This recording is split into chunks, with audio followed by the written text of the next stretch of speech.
give a brief. Hi, sir. We'll also provide you with a brief bio of Mr. Chandan Kumar so you know what this session is about. So, Mr. Chandan Kumar is a trade unionist and he's been working with informal workers movement for over a decade. He's a national coordinator at Working People's Charter, which is a coalition of over 160 workers' collectives organizing informal workers across India. He's a member of the National Minimum Wage Advisory Board and the NHRC Core Group on Bonded Labor. He has been involved in numerous labor policy formulations, such as for construction workers, bonded laborers, migrant workers, domestic workers. Mr. Chandan Kumar is a decorated professional overall. Thank you again, sir, for coming and joining us. I just want you to note that the session will be followed by a question and answer round. So the audience, if you have any queries at all, you can either leave them in the chat box or you can write a Q in the chat box and unmute yourself when identified. So you have the floor. Thank you so much. First of all, am I audible? Yeah, sounds right? Yeah. Yes, sir, perfectly audible. Okay. So first of all, I'm really, really grateful to Political Science Association, Department of Wilson College for this great opportunity. It's really, really, I'm an honored and privileged to be joining you guys. And I'm not sure what you are thinking in your mind. What should I speak? Largely, I know you have given me the topic to work on the informal workers and migrant workers. But I would also urge you guys, if you can have a kind of dialogue with me. If you have any specific questions to that, then it should not be like I'm giving some kind of bhashan or lecture, which you are getting in your college every day. That is not my intention to do today. In fact, it will be good if you can ask me very, very specific things and what do you understand, because as students of political science, I was also student of political science of Delhi University. And I can tell you that it was very, very interesting time for me when I was in my university. So let me begin by saying that the whole debate of labor, the whole questions of labor, is it okay if I speak in English or Hindi, or can it be mixed kind of Hindi English both? What do you suggest? Yeah? Anything that you're comfortable with, it's all right. It works. Okay. So let me begin by saying the whole debate of workers and whole debate of labor, where we have been discussing and we have been talking, and specifically today, your department is going to discuss this today.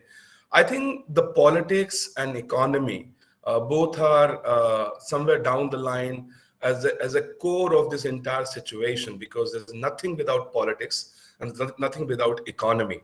And particularly when you talk about the workers, the politics and economy, and then both merge and debate about the political economy. I'm not sure if you're also going to study political economy, because this was one of our paper when we were in the college. And when we see the workers, when we talk about the workers, the first question comes to our mind that who are these people? Why these people? Because we all live in the city called Mumbai, and Mumbai is a financial capital and city which employs the largest number of working people coming from around the country. I mean, that's the questions comes to our mind, especially when pandemic happened and we realized that the first country, I think India would be the first country or one of the main country, I would say, that where we could have seen such a ugly and the brutal face of what I would call a society where the millions of people are walking on the street without any jobs, without any food. I mean, what kind of society we have become? What kind of economy we have become?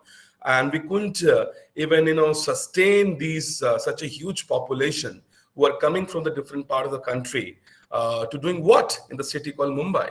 And if you see such a huge population living in a kind of in such a deplorable situation across informal settlements, slums, the low-cost housing areas, and doing what? So this question need to be asked and need to be discussed, I think, among all of you, among all of us, that these are the people who are contributing in building our economy.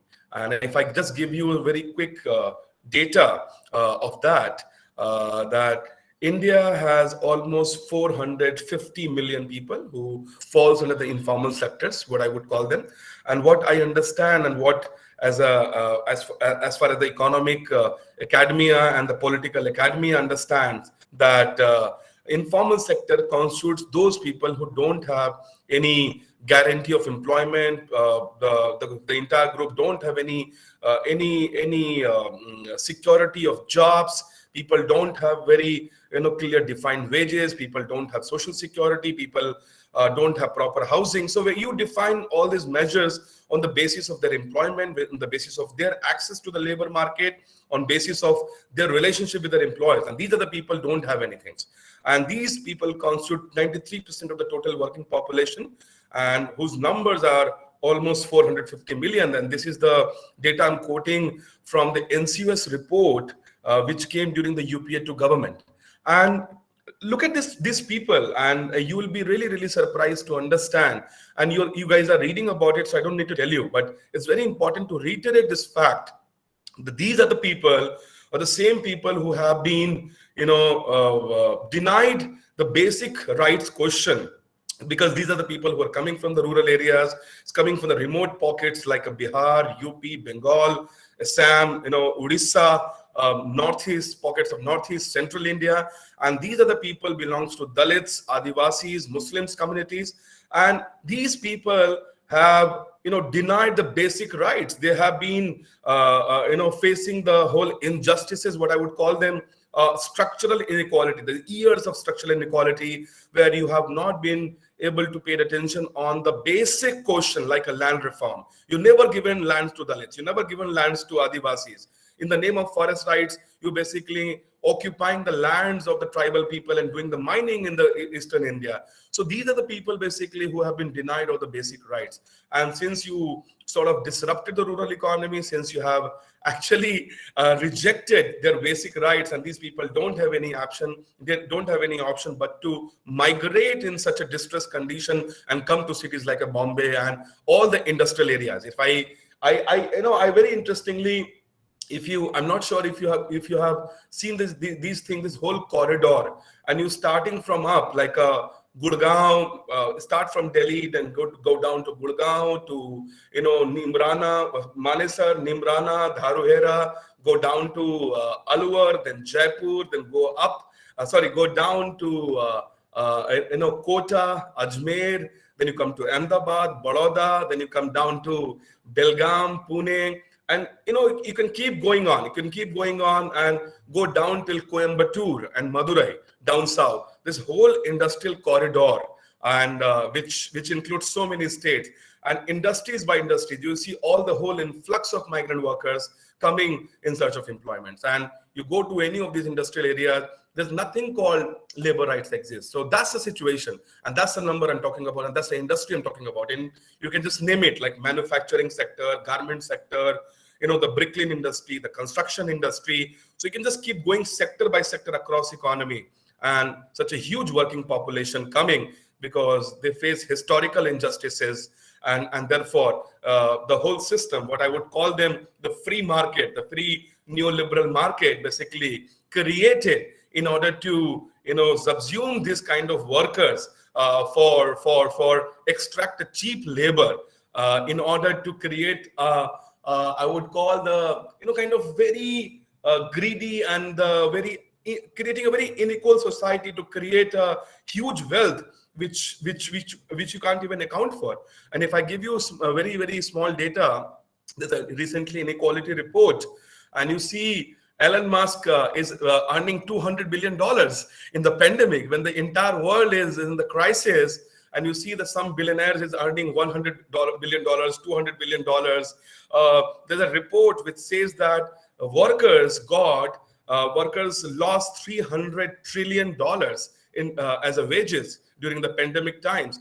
But where are these $300 trillion? These $1 trillion have given to certain families who are sort of accumulating all the wealth, all the capital. So, and it's a classical theory, you must have read about that you accumulate wealth only by extracting more cheap labor, and that's the whole inequality rises about that. So this is what exactly I'm talking about. So So here we are, and this is the whole data. This is a whole idea. This is how situation is that in the market, and even in this critical time, we went to Supreme Court in month of June, and it's a very, very interesting information which you would like to think about that, and maybe you can also do research about that, even post your undergrads program, I think. So what happened exactly in the month of when the lockdown imposed on 22nd of March 2020, when the first long lockdown, 3 weeks lockdown imposed, and then in the month of June, Home Ministry issued an order that no employer, no industry is going to basically deduct any kind of wages or kind of kind of deprive any workers of the wages. At that time, I remember I was talking to Prateek, one of my friend, and I was telling that I'm just kind of going industrial areas to industrial areas, like some very big automobile industry in the areas which is kind of Gurgaon, Bombay corridor, and the small industries which are contributing to big brands like a Mercedes, Audi, Mahindra, and hundreds of workers are sitting in front of the factory. The contractors are not receiving their phone calls. Factory gates are shut down. And these are the Odia migrant workers and Bengali migrant workers, and their wages are on the hold. They don't have enough money to eat, and we somewhere down the line in a very limited capacity were trying to only provide the small food and food security. But we actually raised a very, very important political question. The question was, where are these industries and why these industries are not able to pay? And the government is issuing an order through the Home Ministry, Govt of India, and they said that you make sure that you're paying the wages. You cannot put such a huge workforce on the hold. And then nobody was really paying any attention. And because of pandemic, all the laws were also put on hold because of Epidemic Act and Disaster Management Act. And then we filed so many cases under Disaster Management Act, especially the cases of non-payment of wages and the violations. And then nothing happened. Then we went to Supreme Court. And Supreme Court said, yes, you have to pay that. And I can tell you in the month of July, August, when the hearing began, and Supreme Court themselves and even the Home Ministry both almost matlab gayab ho gaye, both tried to rescue themselves, and Home Ministry themselves could not defend their own order. It is on the record. And there was a big employer association called Ficus Private Limited went to the court challenging Home Ministry order, and they said that we can't pay the wages. Sorry, we don't have. And we actually asked Nirmala Sitharaman. We actually sent a very detailed letter to Nirmala Sitharaman because that time she was elected as a COVID-19 Economic Task Force chairperson, and we asked Nirmala Sitharaman that how are you going to basically support these industries? The small industries don't have enough capital. How are we going to basically pay the money to make sure that these workers are not going to sleep empty stomach?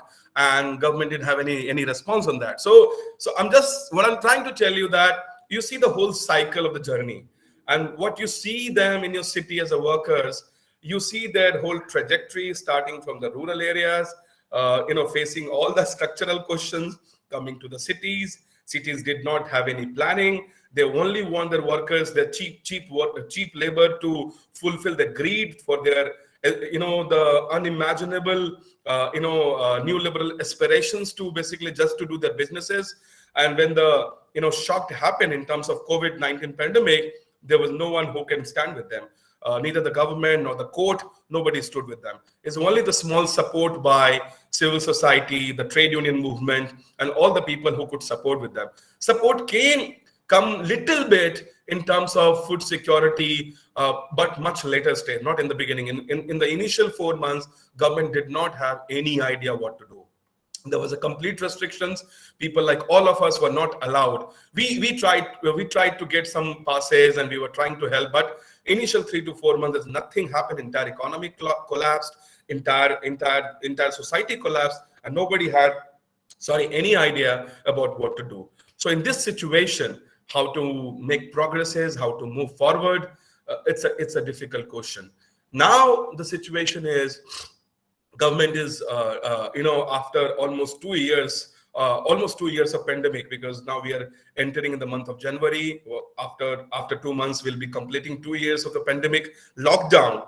Now government is basically calculating who are these people. I mean, can you believe that? It's bizarre. It's completely completely bizarre and completely shocking, in a way that the state don't have any data about the workers. Who are the workers? From which states they are coming? Which industry they are employing in? What they do? I mean, where do they stay? I mean, there's no thinking, no imaginations about their living conditions, their working conditions, and because of all this pressure, finally government is doing the registration in name of e-Shram. And we are asking a lot of questions, that how you want to basically provide them or ensure the basic rights in terms of social security and wages and those things. Migrant workers is a huge number. If you talk about Maharashtra, one of the basic question, I would call it that, and think about it. I mean, you just not only following what I'm trying to say, you think about, as a younger person, I would encourage you to understand these nuances, that how market and how the entire polity plays a very, very, I would call them a very cheap kind of game in politics in the labor market. You ask about your rights, then you will be called in city like Bombay and Maharashtra like a bhaiyas, that, oh, ye to bhaiya hai, or ye to Marathi nahi hai. So how the linguistic politics plays a very, very important role, right?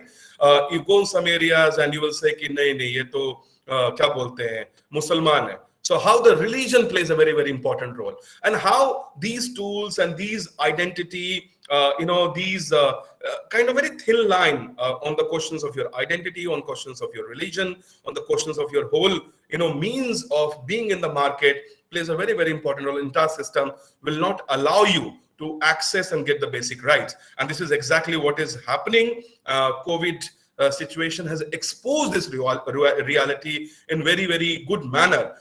Yet there's no learning. So I think here I take a very, very small pause. I spoke also almost like a 15 to 17 minutes, just to giving you, kind of sense about that what happened, what is the whole context where we are living in. We are talking about that, and what could be the way forward. So I think I just want to open a floor, if you allow me, Atya and Rohit and whoever was moderating this, and we can just take some of the questions. Very, very important that you ask me some questions, specific questions. What I said maybe may sounds little heavy, because I'm also giving a lot of rhetorical kind of things which you guys read on the newspaper and all. But as an activist, as a person who have been not me alone. I mean, I represent the organizations as Working People's Charter, and we are a very wide coalition across the country. We are trying to organize workers.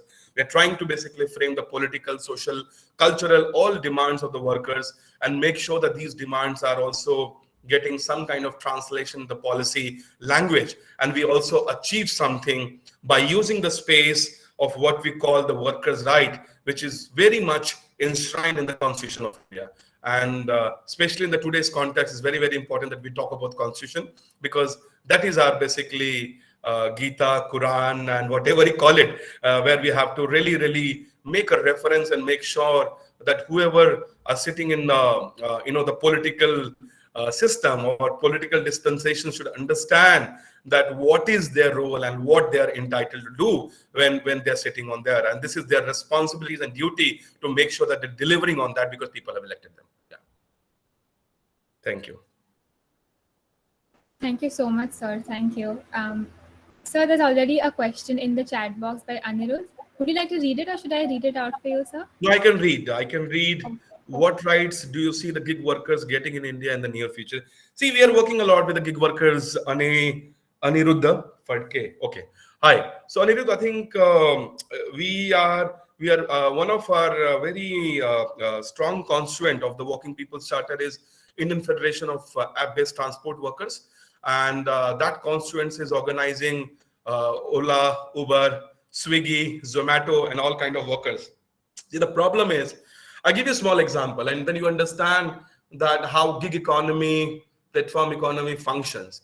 You go to any Amazon, let's say Amazon warehouse. I'm not sure if you guys are following what happened in America. few days ago, there was a big, the big natural calamities in central and the south central part. It's tornado, I think, and I think it's a big chaos in America. And in the state of, I'm not sure if Georgia or Tennessee, I'm not sure which state. I read that news, and that really hurt me. And I was aghast in the country like America. Workers said that, hey, there is a kind of natural calamity is going to happen. We want to leave it. And Amazon factory owner said, warehouse owner said, if you're leaving this place, you are not coming back. You are not going to get your jobs back. And workers were basically put on the risk because the employer said that you're not supposed to leave. And a lot of workers died. Yeah, cyclone. Thanks, Atik. So it was a cyclone, and a lot of workers died.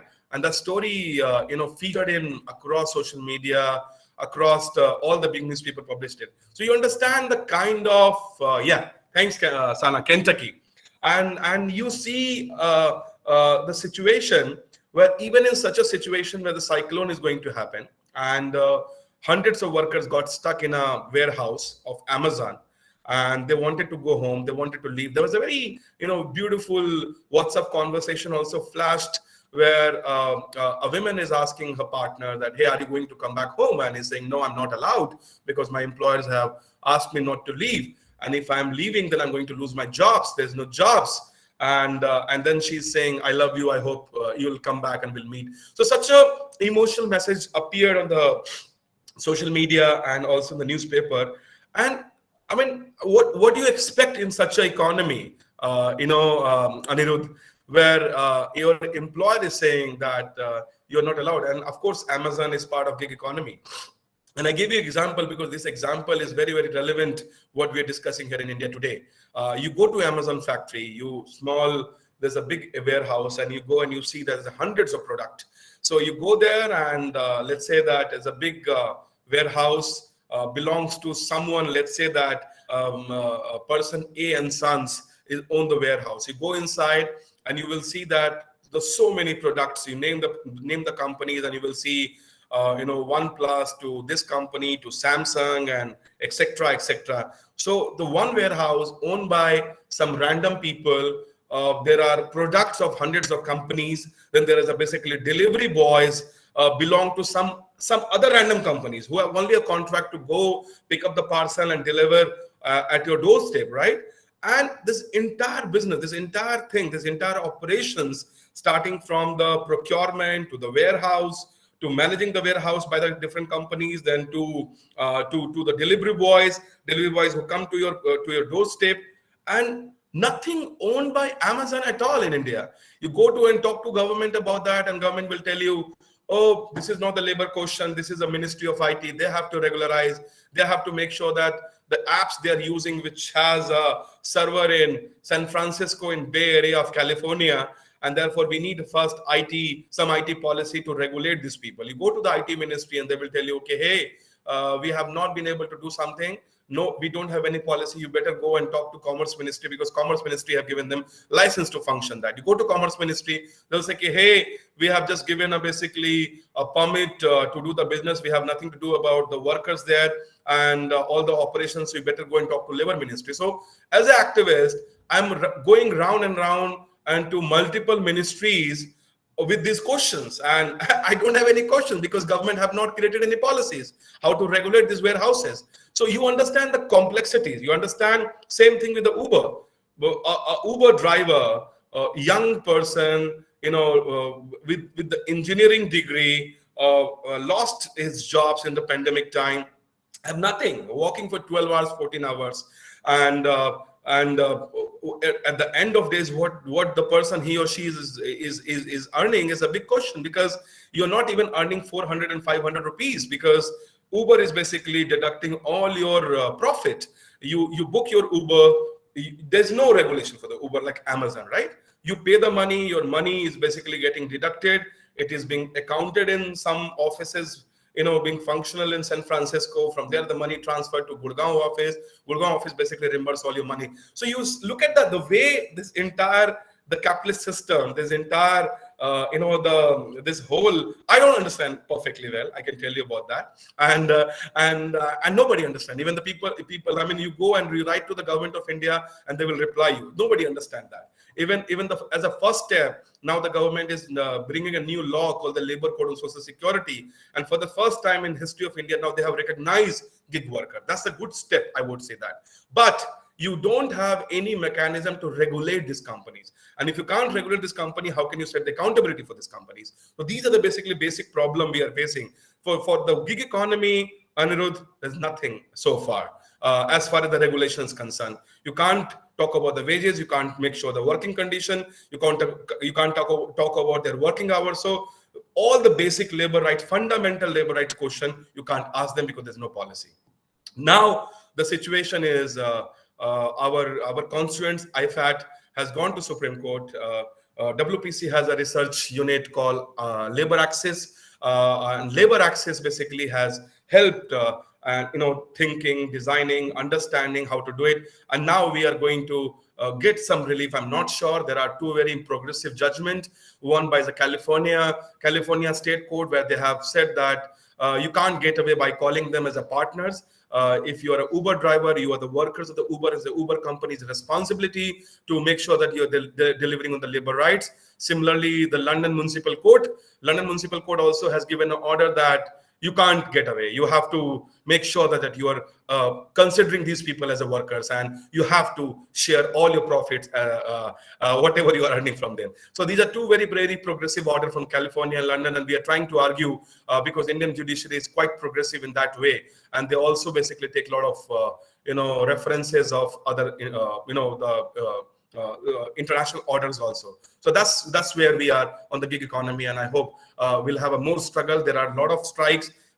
Our constituents, our partners have organized strikes against Urban Company, also against Zomato, they're also against Swiggy. So there's a lot of, I'm very hopeful. I'm not hopeful about this company, but I'm very hopeful about the workers. Workers are organizing. They are also resisting. They are putting forward the demand. They're trying to bring those companies on the negotiation table. So I'm hopeful that we'll have more struggle and we'll have more penetration on that side. Yeah.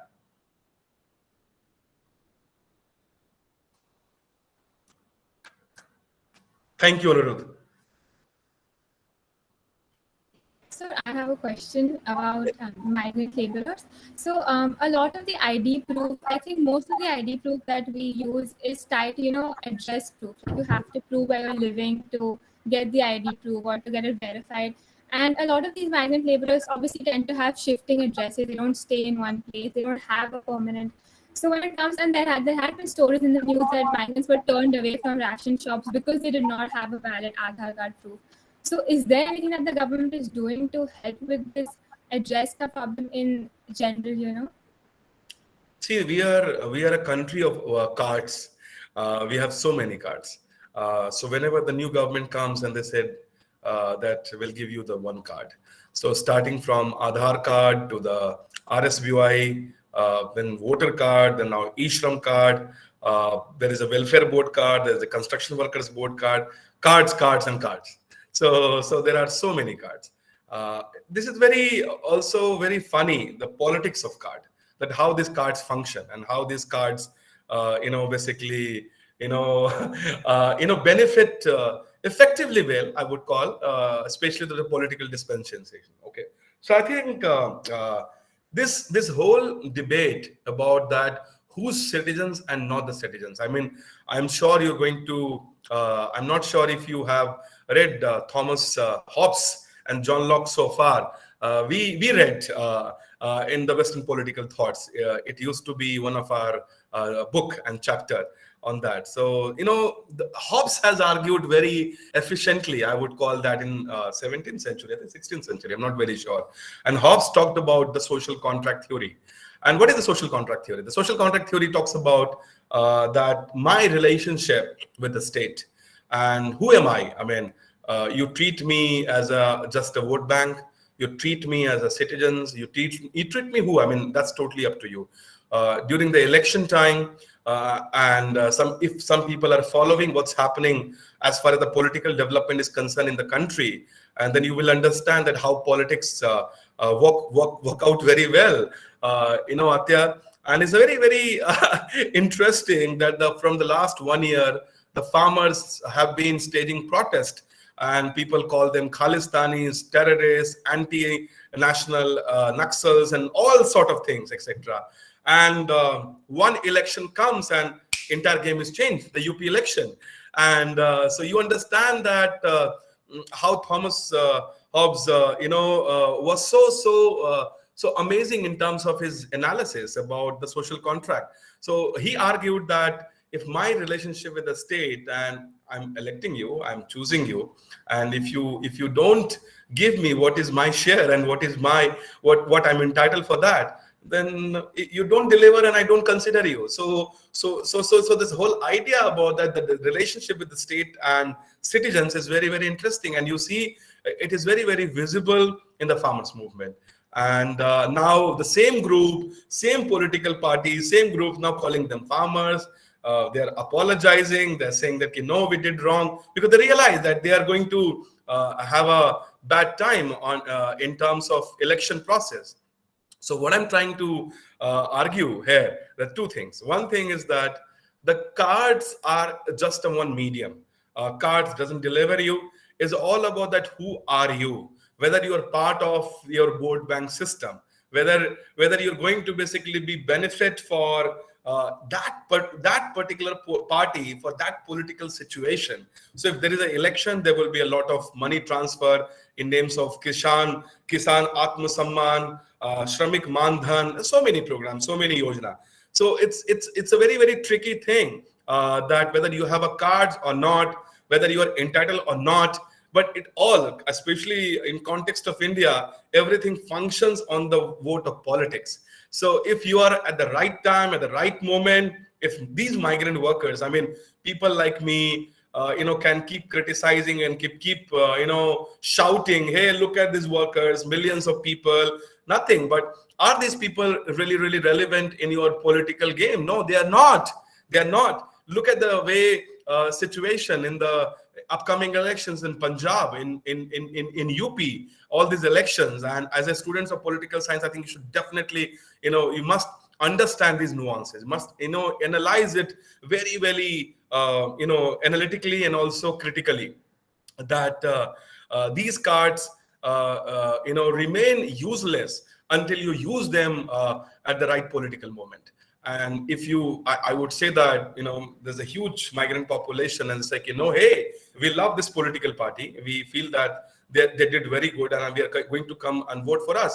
You see tomorrow there will be everything. The government say, hey, these are the migrant workers and etc. And we're going to start the new scheme. We are going to set up the new welfare board, etc., etc. Hey, get a new card like that. So now you understand what I'm trying to explain, that these things function when you assert your political rights in the right way and the right moment, and it all depends how you do it. But beside this, the whole debate of Aadhar Card. So Aadhar Card now has become a reality. It has become as a principal gateway to get anything. Even all the cards like a new e-Shram card, Aadhaar is needed for that. You go to any access to any schemes. In fact, I'm sure all of you, Atya, Rohit, and all of you, if you go and enroll in your college, submit a fees, they will ask you Aadhaar Card. So Aadhaar Card, of course, has become as a principal document to identify yourself as part of larger system. But it is not the document which makes sure or which ensures your basic constitutional guarantee or your social security guarantee. This social guarantee functions if you are a potential voter or you are relevant to that political situation or context. Yeah, I would say that. Thank you so much, sir. Very eye-opening answer, sir. Thank you. Sakshi, could you unmute yourself, please? Yes. So, sir, since you talked about the policy issue, or actually lack of policy, I would like to ask you about what you think about your insights for the policy formation about these laborers, since we will be the future, we will be working so closely, we'll be learning about public policy. I would like to ask you, since you have been working in close proximity with these laborers, what do you think should be the policy reforms? See, the policy is also a very subjective context. It depends what exactly you're asking for. For example, when I talk about labor and labor policy, I will go to Constitution of India and I'll make a reference from there. So I'll go and read about Article 14, right to equality, where the equality lies. Equality in terms of wages. If you are a women workers, you go to the labor chalk, you go to the labor naka in any cities of the country, and you see the male workers is getting 500 rupees as a daily wage, and the same time for the same kind of work, for the same time consumption in terms of work, the women are getting 350 rupees. So there's a the non-equal pay. And what I say in legal language, equal pay for the equal wages, which is not happening. So there are so many debates like that, which we need to argue and answer. I think in our political system, in our the labor law system, there's so many things which we need to really argue and understand. I give you a very small example, and there you understand the debate of policy, Sakshi, that where we stand. In 1921, and that's the beginning, there's a massive strike in the city of Bombay, especially what we call Girni workers, textile workers. And so Girni workers started agitating for the working hours and the wages. And British government brought in two pieces of legislation. One was the Public Safety Act. And Public Safety Act argues that that time during 1921 that you can't have a strike, you can't have union power or right to association. What basically Article 19 talks about, that the fundamental rights of Constitution, Article 19, right to association, and you can't have a strike. So British government brought in the Public Safety Bill. And a lot of people, and I feel that especially my younger friends, to read the history, and history is very important if you want to take forward the political agenda, and it's very important. And Public Safety Bill brought in by the British government, and they were basically trying to pass the bill in Delhi Assembly. And during that time, our hero Bhagat Singh threw a bomb in the assembly. And a lot of people knows about that. Bhagat Singh, basically, there's a very famous story कि बहरों को सुनाने के लिए आवाज करनी पड़ती है, and then he उन्होंने बम फेंका और with the intention कि कोई injure ना हो जाए, with the intention कि किसी को कोई नुकसान ना हो. And Bhagat Singh was basically opposing this bill in favor of the workers, because he felt that this is the right moment, and stand with the workers is very important, and it should be the main agenda as far as the freedom movement is concerned. And 1921, Bhagat Singh standing for the workers' right, and we all know the history. And 1921 to 2021, the debate remains same, Sakshi. The government is basically passing the new law, is already passed the new law. Now the rules is being basically finalized. It's called Industrial Relations Code.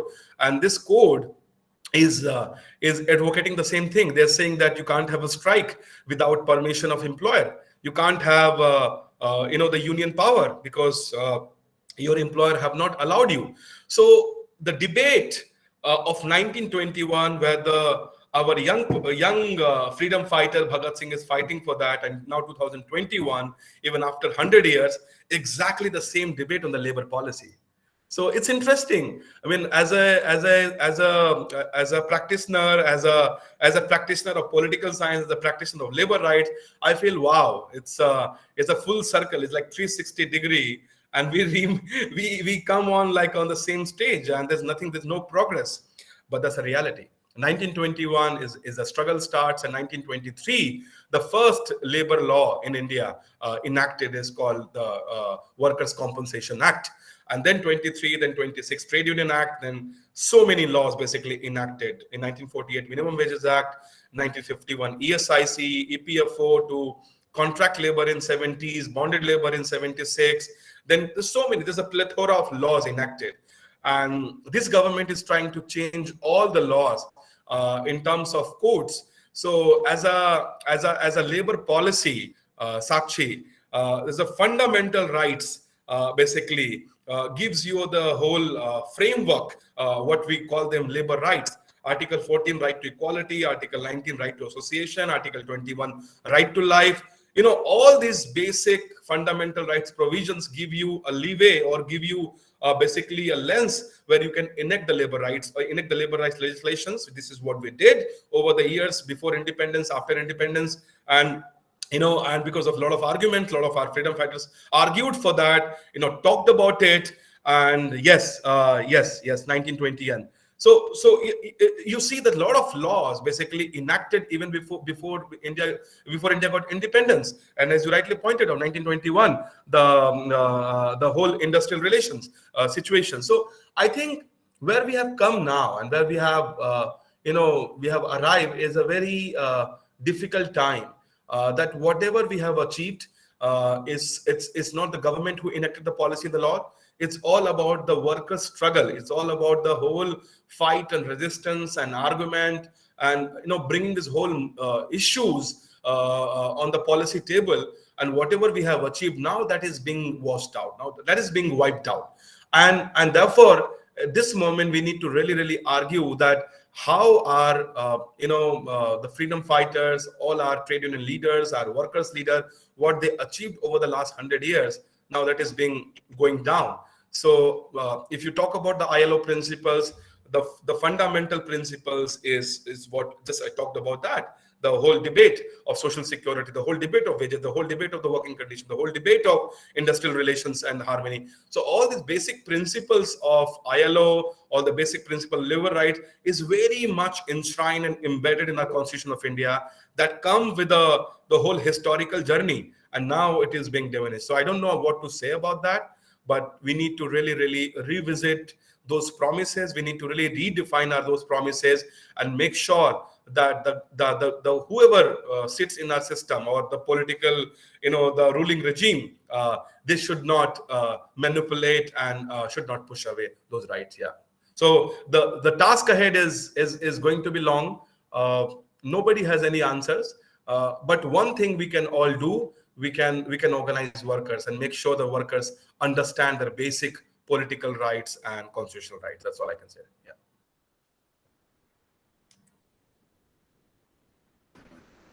Thank you so much, sir. Shyam sir, you raised your hand. Yes, Satya. Am I audible? Yes, sir. Myself, sir, Professor Shyam. I have a question for you, and thank you for this insightful session, sir. My question is, can you please elaborate our students about the merits and demerits of the recently passed labor codes? Very briefly, sir. See, as I was trying to touch upon, and labor codes, as I said, that government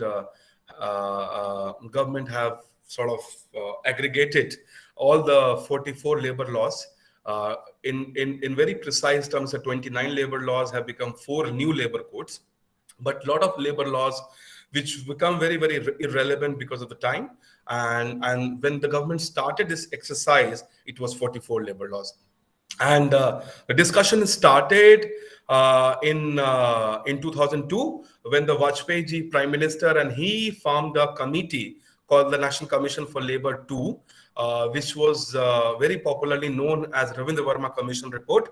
Ravindra Verma Commission Report become a kind of guiding light, guiding principles to understand the labor laws, what is needed, what is not needed. And he recommended that we have a lot of laws which are kind of become a very archaic, not relevant in the current economical situation, doesn't serve the purpose of the current labor market need, and so on. And therefore, we need to basically, bring all the laws together, aggregate and codify. And then after, in the UPA 1, Manmohan Singh, when he was the Prime Minister, he also formed a commission called NCUS, which is famous, popularly known as Arjun Singh Commission Report. And that report somewhere down the line also recommended the same thing. In fact, that recommended that we need to have a separate law for the unorganized workers, and therefore the Unorganized Worker Social Security Act 2008 enacted. So there's a whole debate, 2002, 2007. And finally, this government basically tried to implement that. We welcome that move, that we need it. Of course, for a very, very long time, a large number of workforce were completely kept out from the labor law perspective and labor law purview. Of course, for the obvious reason, because large number of labor laws, when those laws were enacted, we were a very different economy. We didn't have a lot of open market situation. There was a very much focus on certain industries. The industrial policy was very limited to the urban areas. There was not much migration that time. In comparison of today, there was a migration, but not in the volume and the level of what we see today. And finally, when 2014, when the NDA2 came to the power, they started this process, and they sort of give the reference of Ravindra Verma Commission report, which National Commission of Labor Report 2, and they sort of drafted the 4 new laws. One is Labor Code on Wages, another one Labor Code on Industrial Relations, the third one the Labor Code on Social Security, and fourth one the Labor Code on Occupational Safety, Health and Working Condition, what we call in short OSH code. So these 4 labor codes already repealed technically 44, but in the more precise term to 29 labor laws. Now these 4 labor codes are going to basically deal with a different purpose. For example, Labor Code on the Wages is going to deal with the wages and the bonus. Labor Code on Social Security is going to deal with all the basic social security, like the health, unemployment, your provident fund, your gratuity, your bonus, and everything. One labor code is going to deal with your working conditions, your health, your whether you're working in the hazardous industry or non-hazardous. If you're working in hazardous industry, what kind of safety you needed. So like overall occupational safety and working condition. And another one is the industrial relation, that how you're going to form the union. If the factory closed down, what will be the compensation if the workers can take over the management. So all the basic industrial regulations. So these 4 labor codes, Parliament has passed Labor Code on the Wages in the monsoon session of 2019, and remaining 3 laws, except wages, were passed during the COVID time, the same monsoon session when the farm bills basically passed in 2020. So all the 4 labor laws have been passed by the Parliament, and now all the states are framing the rules, the state rules, which going to be. I'm not sure how long, because 2019 government has passed the Labor Code on Wages. It's almost 2 years now. Rules have not been finalized. That means it is not started implementing. I don't know what's the reason. I can tell you the political reason, but I don't know whatever the administrative reasons. But yes, these 4 labor laws, now the reality, all the existing labor laws stands repealed at this moment, especially when the rules are finalized. Sham sir, yeah. So that's the whole status of the labor code. Thank you. Thank you. Thank you. Sir, Yes. Yes, actually, all the 4 labor laws have been passed in 2019 and 2020, as I said, but have not been implemented because state governments have not finalized rules. Rules have to be finalized and have to be notified. And once the rules are notified, put on the gadget, and then it will start rolling out, implementing in the state. Yeah.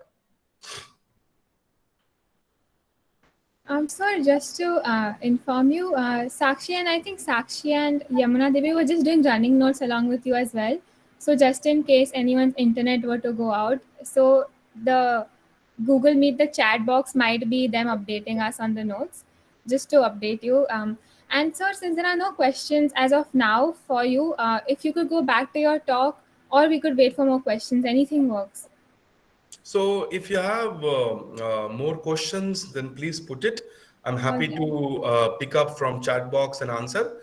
But if I can't see any question, maybe I'll speak for another 5 minutes, and then maybe we can wind it up, because I think I was hoping. I'm glad, Professor Sham. Thank you for asking. Sakshi is putting a lot of thoughts. Some more students like Yamuna Devi. I can see Rohit Gupta, but I was hoping that yes, government is calculation the number of workers. They don't have the data. Yes, I can see. Yeah, Vedanti Patel. Yeah, I can see some questions. So yes, I was hoping that there will be a more questions from the house, from the floor, I would call it. But if you, instead of writing, you can just kind of, switch on your camera and just ask me. I'm not really comfortable with this whole virtual space. Please forgive me. I apologize.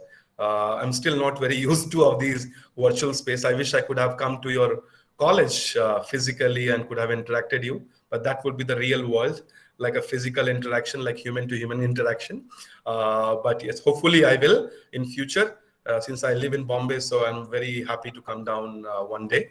But I can say, I mean, see, lot of people like me, so many my colleagues, friends, people of my movement, I feel that we are in the very different time, and I don't blame to anyone. I don't blame to any group, and that somebody would say that you could have done this, last 70 years you didn't do anything.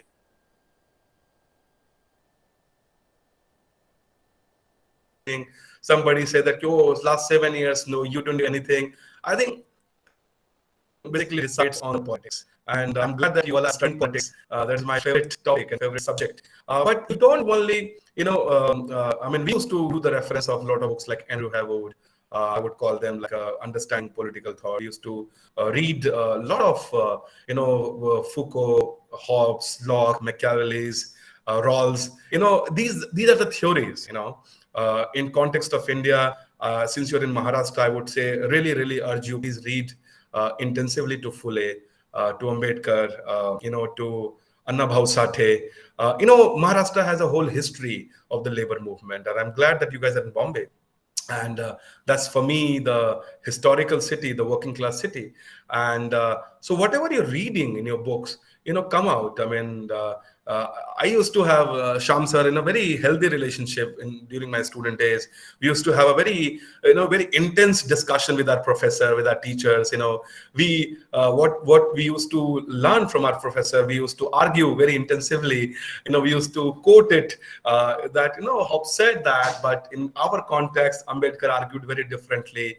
So a lot of this whole political culture questions which come from India, and India is a very, very different country. We can't compare our situation with the European context. So I think whatever you are studying in your course, that will be really, really relevant. But if you want to become a very good student of the political science or politics, you need to really come out from your classroom. Go spend time over the weekend, or whenever you get basically a holiday, you go and work with some small organizations who are organizing workers on the ground. Go to them.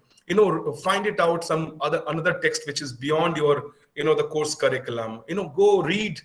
Try to understand that what people have argued. You must read the history of the politics. You must read the whole, that how the labor market basically functions on that, and what are the political questions on that. I mean, as a student, if I would have been at your place, I would go to Pandharpur in Maharashtra, and I will go and interact with the whole Warkari Samaj, which do the yatras to Pandharpur, and mostly these are basically Dalit workers. These are the workers basically who work in the part of the rural economy, and I'll go and I'll try to understand that what is their interaction on the cultural questions, and how their workers try to understand the current political regime is delivering for their basic social justice about that. I'll go and talk to sanitation workers. I'll go and talk to waste pickers. So especially, during the COVID time, who are the workforce basically who are ripped off from their basic rights question. I'll go and talk to them, and I'll try to understand their political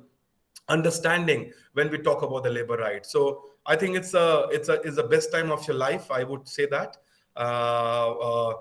at this moment, you need to really, really come out from your classroom. And, I'll be very happy to become your part-time volunteer advisor mentor if Professor Sham and other people can help me. But I always look upon to younger people, especially the students of social sciences and all, and I really feel that they should really, really come and interact with the real world of politics, the real world of the political institutions, real world of what I call the political economy by which the entire labor market functions and shake. And then you will understand all these people who I just named in the real way. And then your profoundness, your clarity when you go and write for your examination will be very, very different. So don't worry about your numbers, don't worry about your things, but it's very, very important that you understand politics very well.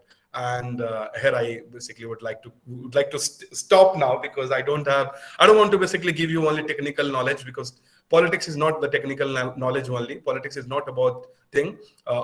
These things basically functions on the very clear thin line, very I don't know, I don't have words. मतलब जब तक आप चीजों को एकदम सामने से interact नहीं करते, आप उनसे बात नहीं करते, आप मजदूरों से डायरेक्टली डील नहीं करते हैं, तब तक आपको हॉब्स लॉक और मार्क्स समझ में नहीं आएगा.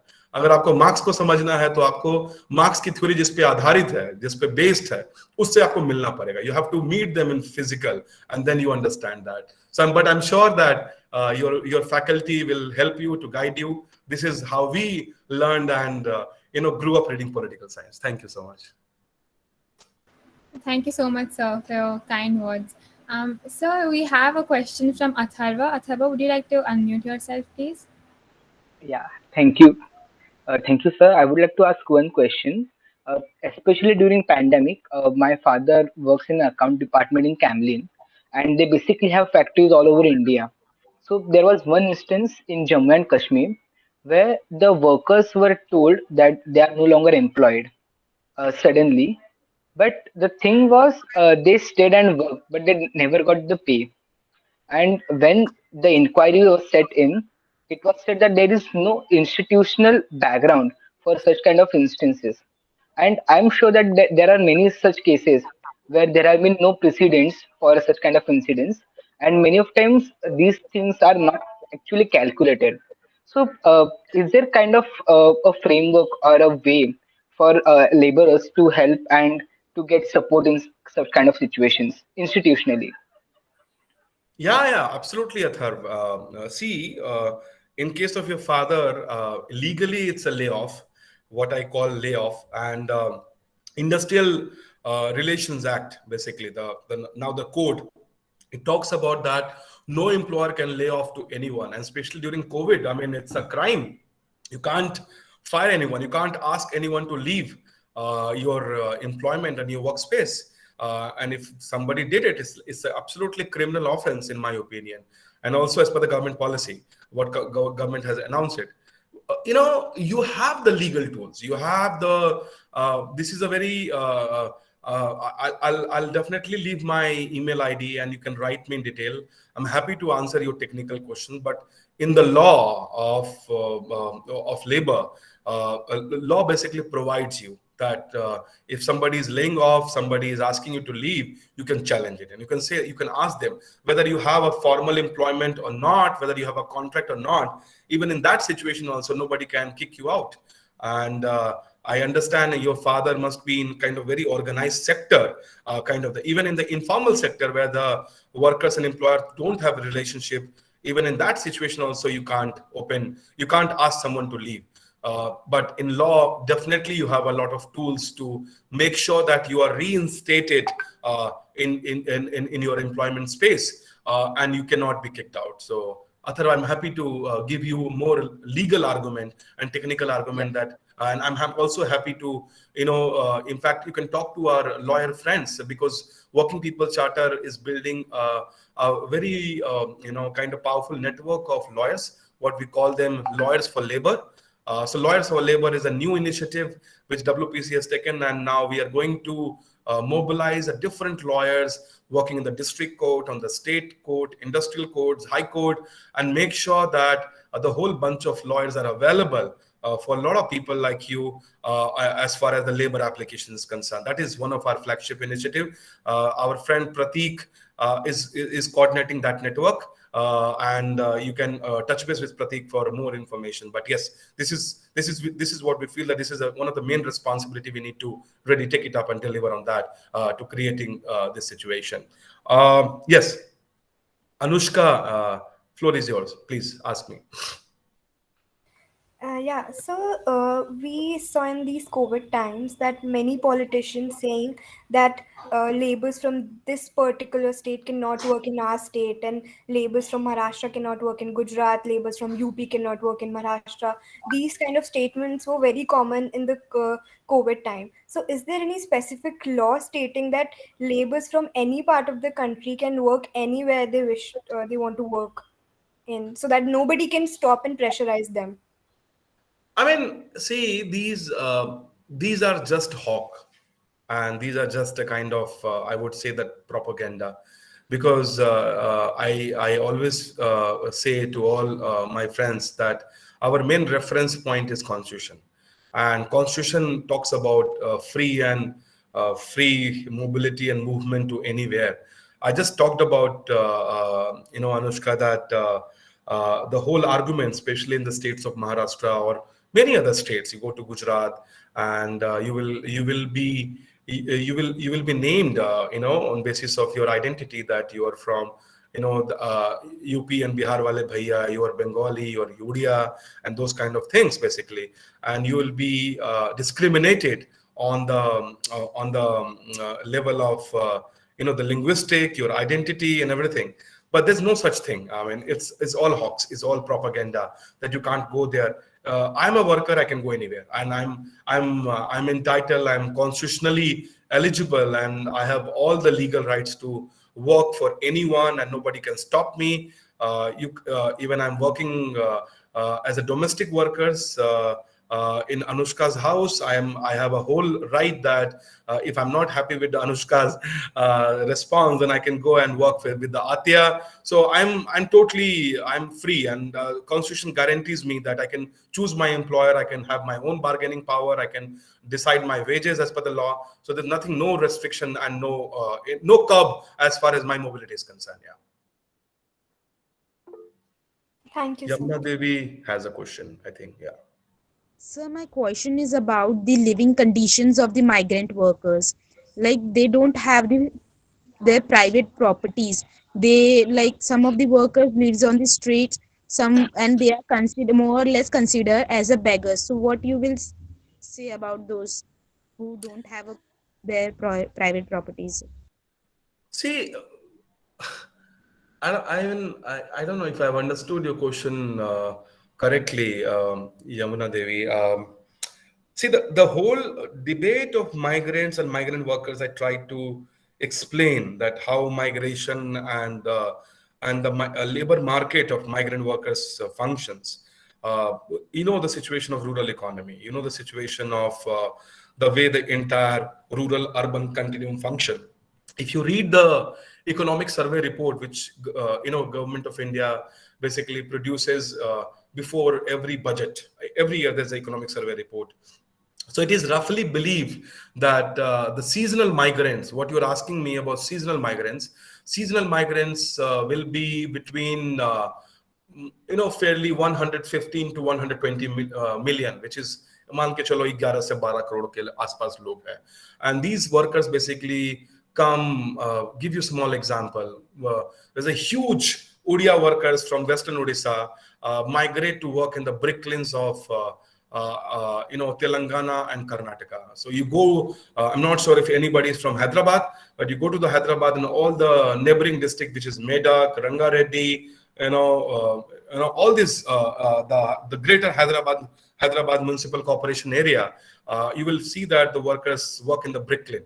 And these bricklines basically are the seasonal work which functions between 6 to 8 months. So workers start migrating after Diwali and Durga Puja, and they come back before Holi. And this is how this. So there is. So on the similar line, there's so many migrant stream. Similarly, workers from Marathwada on also Vidarbhas, especially Yavatmal, Latur, especially some areas like Nanded, and these areas workers come to work in the districts of Kalyan, Thane, outskirts of Bombay, and a lot of basically Brooklyn work. You also go to Pune, which has a huge agriculture economy. Workers come from the tribal areas of Gujarat, which is Dang district, and the tribal pockets of Madhya Pradesh, which is Alirajpur district, to come to Sangli, Satara, Kolhapur, and these western Maharashtra area for the sugarcane harvesting. So there's a proper migration trend. I give you a small example from during COVID time, when the workers returned after the first pandemic period. The Telangana Chief Minister Chandrababu Naidu, and it was also a story in the Indian Express, and their Chief Secretary Somesh Jha, he's from Bihar, but he's a senior bureaucrat in Telangana government. And Somesh Jha, on behalf of Chandrababu Naidu, almost begged Nitish Kumar that please send Bihari workers. We'll organize all these things. We are happy to pay all the wages. But अगर आपके मजदूर आएंगे नहीं तो हमारा धान नहीं कटने वाला है. हमारा चावल नहीं कटेगा. So they had to organize a special trains, mobilize all the workers in the North Bihar and bring them to Telangana for their dhan काटने के लिए. So, this whole very interesting migration trend from this pocket to that pocket. It is all defined. It is all structured.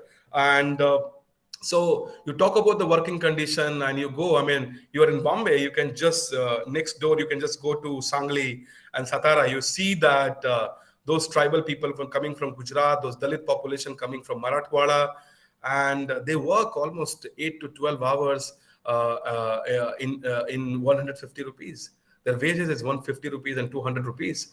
And you go and see their working condition. There's like a absolutely, मतलब उसको घर नहीं बोल सकते हैं. ऐसे ही बस ऐसे ही थोड़ा सा घास का ऐसा छोटा सा झोपड़ी बना करके पूरा परिवार रहता है वहाँ पे.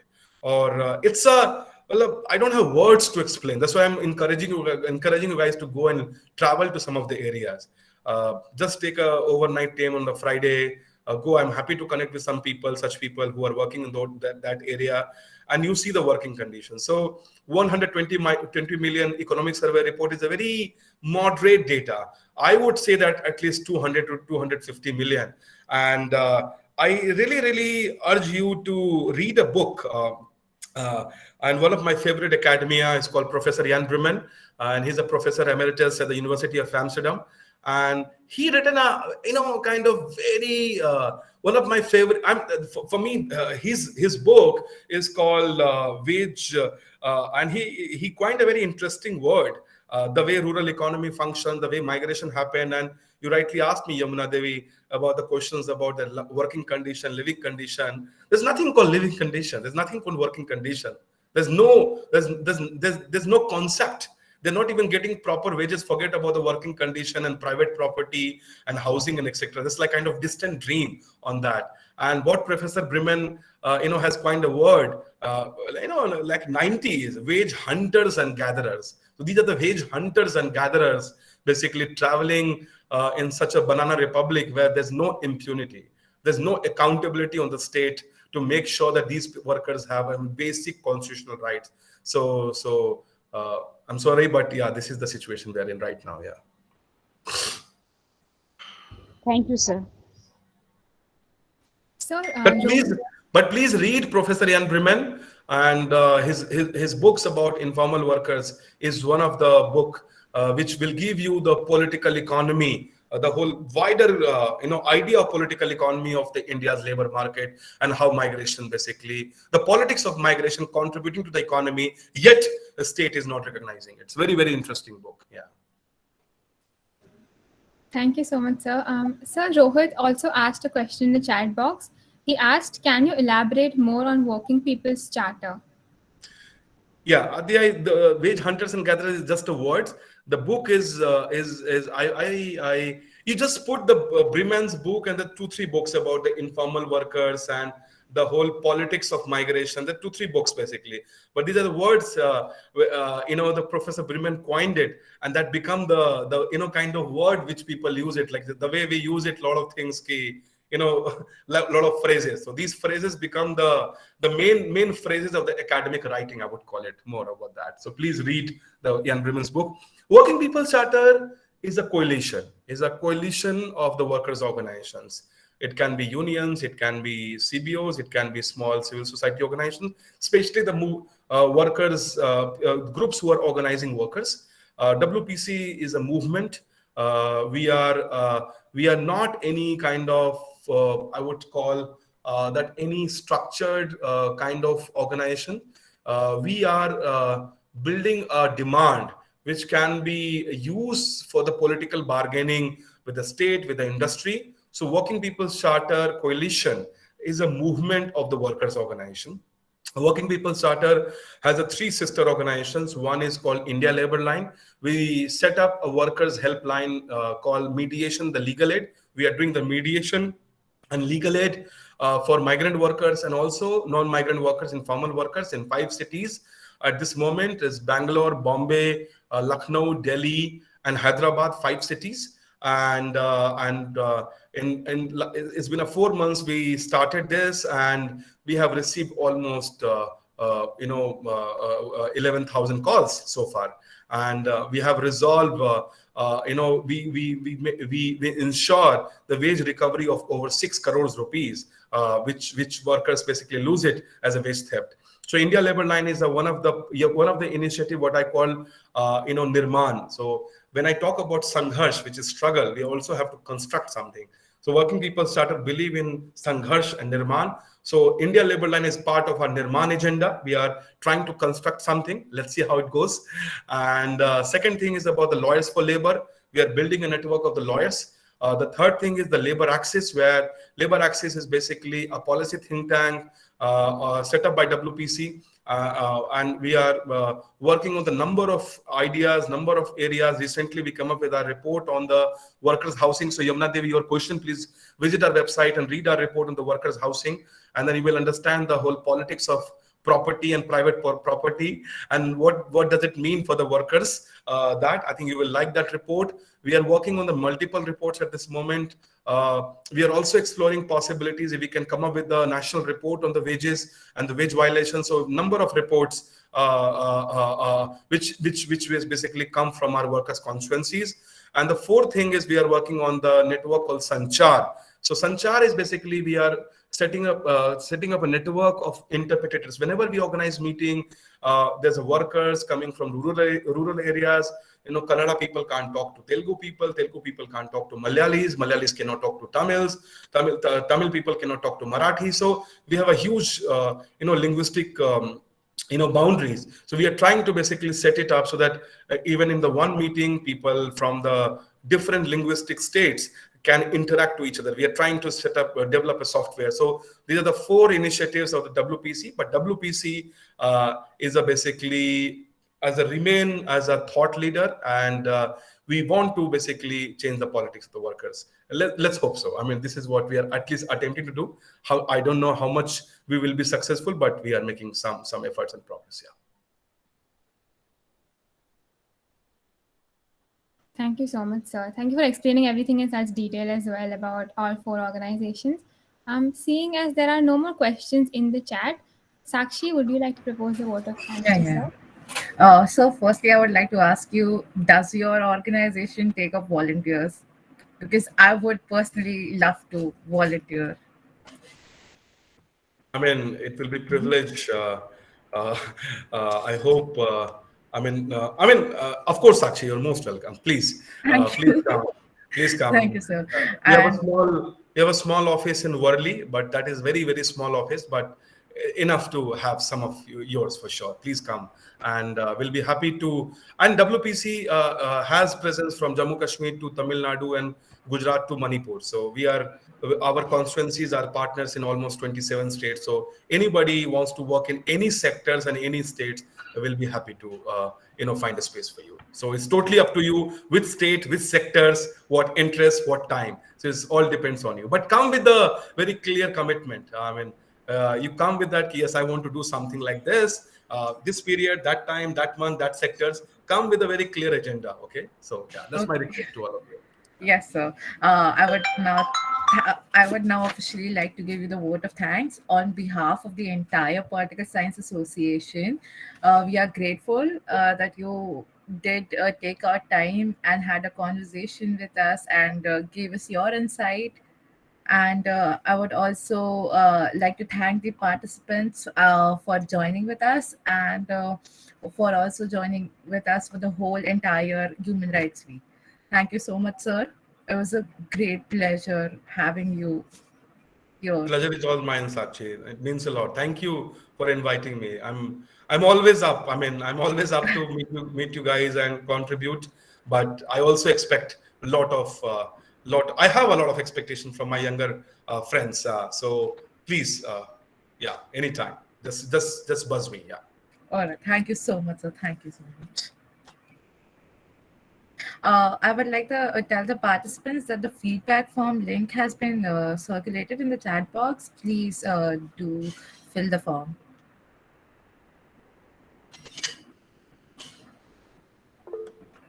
So can I leave the Yes, chat sir. room? Is it Yes, sir. okay? Yeah. Thank you. Thank you so much. Thank you Wonderful. so much, sir. Thank you Thanks, so much. guys, Thank you. and wish you a Thank you, great sir. year ahead. Merry Christmas and New Year, and I hope we'll meet in the new year for sure. Yeah, for sure. Thank you, Thank sir. you. Thank you. Same to you. Happy holidays, sir. Thank you. Thank you. Bye.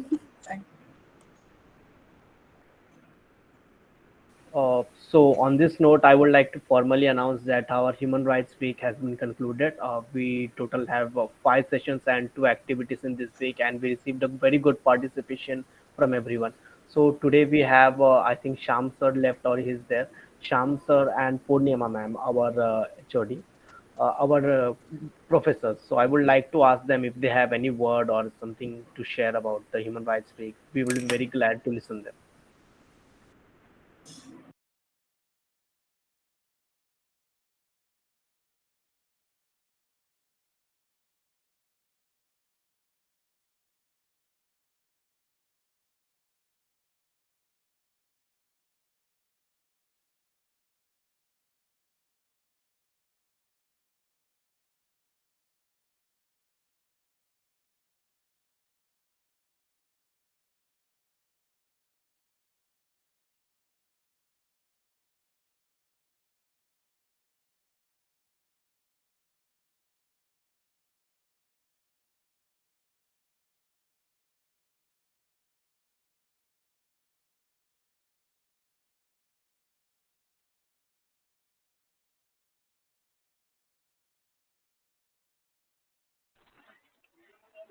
I think ma'am have some network issues.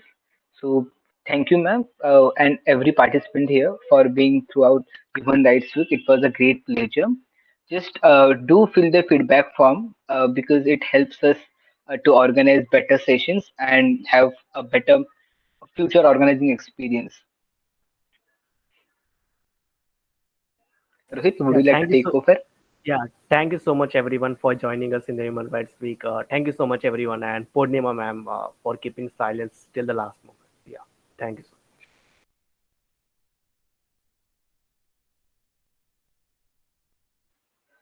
much. With this, we formally announce that this meeting has ended. All participants can leave. Thank you. And Rohit, please stop the recording.